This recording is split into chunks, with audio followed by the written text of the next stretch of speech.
வணக்கம் ராஜேஸ்வரி. அதாவது தென் மாவட்டங்களில் தொடர்ந்து பெய்த பெரும் மழை வெள்ள காரணமாக சென்னை, தூத்துக்குடி, சென்னை விமான சேவைகள் கடந்த சில தினங்களாக தொடர்ந்து பாதிக்கப்பட்டு வந்தன.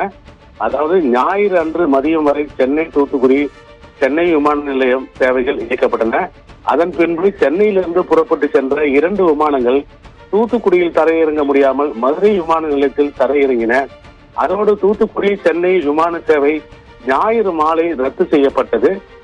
இந்த நிலையில் பெரும் மழை வெள்ள பாதிப்பு திங்கள், செவ்வாய் 2 தினங்களும் அங்கு பெரும் ஒரு பாதிப்பு ஏற்பட்டிருந்தது. அதாவது அந்த 2 தினங்களும் சென்னை, தூத்துக்குடி, சென்னை விமான சேவைகள் அனைத்தும் முழுமையாக ரத்து செய்யப்பட்டன. இதனால் தென் மாவட்டங்களுக்கு அவசரமாக செல்ல வேண்டியவர்கள் சென்னை, மதுரை அல்லது சென்னை, திருவனந்தபுரம் விமானங்களில் பயணித்தனர். இந்த நிலையில் தூத்துக்குடி மாவட்டத்தில் மழை ஓய்ந்து வெள்ளம் வடிய தொடங்கி இருப்பதால் இன்று புதன்கிழமையிலிருந்து சென்னை, தூத்துக்குடி, சென்னை விமான சேவைகள் மீண்டும் இயங்க தொடங்கியது. அதன் பின்பு சென்னை உள்நாட்டு விமான நிலையத்திலிருந்து இன்று முதல் விமானம் இன்று காலை 5:45 மணிக்கு தூத்துக்குடி புறப்பட்டு சென்றது.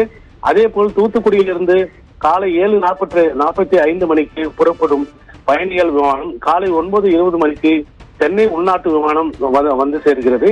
இதைத் தொடர்ந்து இன்று காலை 10:15 மணிக்கு பகல் 2:10 மணிக்கு விமானங்களும் சென்னையிலிருந்து தூத்துக்குடிக்கு இயக்கப்படும் என்றும் அறிவிக்கப்பட்டுள்ளது.